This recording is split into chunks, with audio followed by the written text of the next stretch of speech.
They said majority draw. They cheated Roach. Roach got robbed. Rate the performance. Roach won the story. Roach won the story. He didn't get. We just witnessed the unthinkable. Tank Davis, the undefeated knockout artist and pay-per-view star, ending in a shocking draw against Lamont Roach.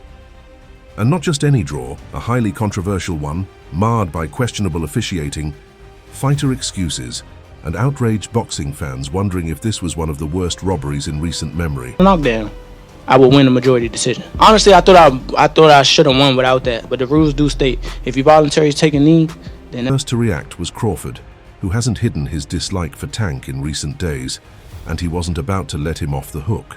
Seeing Tank take a knee in the 9th round, Crawford wasted no time, going straight to Twitter with no hesitation and no filter. He fired off, "Some of y'all need to watch Mayweather versus Hernandez and see Mayweather take a knee because he hurt his hand. It was called a knockdown and not from a punch either." He took a knee, but he took a knee, so that means it's a knockdown. Why do you think that they didn't take a point off? The referee missed. Then came Crawford's knockout punch of a tweet.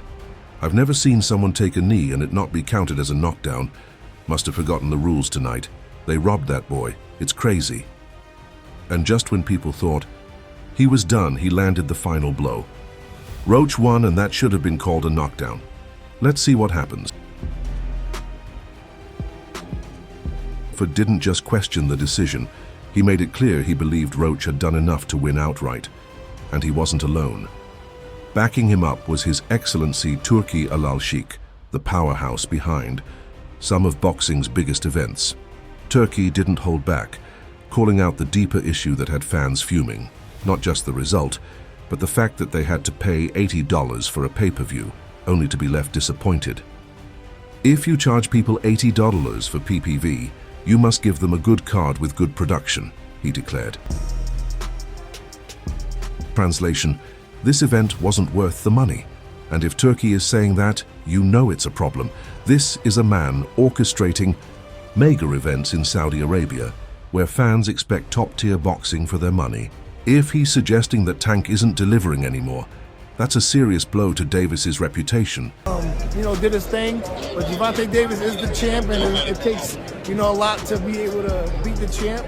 But Roach definitely had something that we all wasn't expecting. Whether in the power, his combination. There was Shakur Stevenson, who has long been chasing a fight with Tank. Despite the controversy, he made one thing clear: he still wants it. "Ain't even gonna war on dude like he would do me, but I'm still ready and willing to fight. Let's make it happen." But that didn't mean he ignored what went down in the ring. In a calm yet direct statement, he added, "I thought Lamont won." Shakur was still eager for his shot at Tank, but he wasn't blind to what everyone else saw. This was not the performance expected from the so-called face of boxing. And the controversy didn't end there. I think he got overconfident. I think he was thinking Lamont wasn't that good. I told everybody how the fight was going to go. The fight went exactly how I said.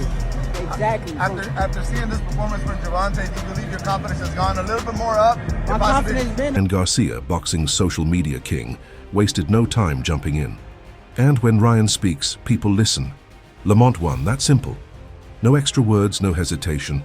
Then he hit boxing where it hurts. Not calling that knockdown is the wildest thing I've ever seen in boxing. That kind of stuff makes the sport look bad. And for the final touch, he added, "Crazy stuff, see y'all May 2nd. Ryan made sure the world knew. Unlike Tank, he's got a fight lined up, and he has no plans for any controversial draws. Danny Garcia took a different approach. Instead of just analyzing the fight, he used the moment to highlight why Floyd Mayweather was in a league of his own. That's why I always say, you know how great Floyd was because no matter who he fought, no matter how close the fight was, he always won. Even when he was supposed to dominate, he still got it done. That's why boxing is better when you fight the best.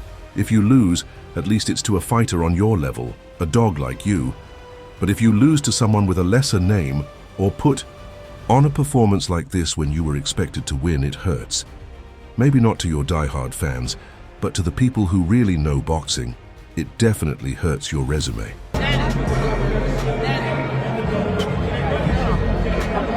He wasn't saying Tank was finished, but he made it clear. Performances like this can hurt a fighter's legacy, and with Tank often compared to Floyd, this was a stark reminder that he hasn't reached that level yet. Then came the post-fight chaos.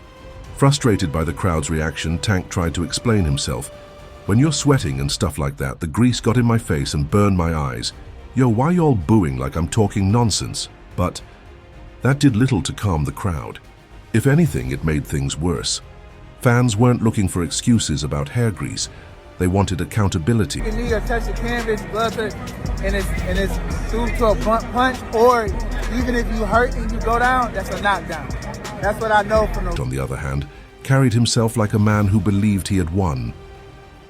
Tank is a great fighter, and I thank him for the opportunity to show the world, especially to those who doubted me, the ones talking rubbish and the fake boxing media. Even though I didn't get the win tonight, I thought I did. And in my book, that's a win. But we're not satisfied. We need a real W. If you voluntarily take a knee and the ref starts counting, that should be a knockdown. And if that's a knockdown, I win the fight. How do you assess his power after being in there for 12? We got decent power. He got decent power for sure. I ain't gonna say it's exaggerated. I told you I got a chin. I ain't going like that. No translator was needed. Roach made it clear. He believed he won and wanted justice. But this controversy also raises big questions about Tank's future. Before the fight, Davis stated he only wanted 3 more bouts before retiring. Now, with a disputed draw on his record, does he stick to that plan? Does he chase a rematch with Roach to clear his name? Or does he move on to bigger fights, hoping fans forget this ever happened? 2.5 rounds to go. It was in the 8th round. He was good. We just couldn't figure out why he couldn't pick it up. Right. And so I think it was maybe a lack of focus. Then there's the question of Calvin Ford, Tank's longtime trainer, who wasn't in his corner for this fight. Could that have affected his performance? It's a discussion making the rounds because, coach or not, something was clearly off with Tank in this fight. But sympathy. Tank didn't get any from fellow boxing pros.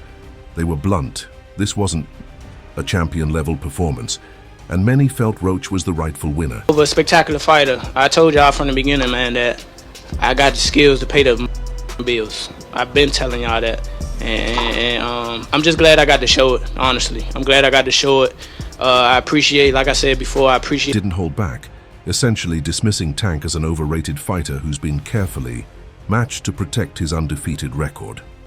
In his eyes, a technician like Shakur Stevenson, a relentless pressure fighter like Devin Haney, or even the young, hungry Keyshawn Davis would dismantle Tank in a way that would shatter his confidence. If that happens, the controversy from this fight will be forgotten fast, because a showdown like that would be one of the biggest in boxing today. But the real question is, will Tank take that fight, or will he run it back with Roach first? What do you think? Share your thoughts below and subscribe for more updates.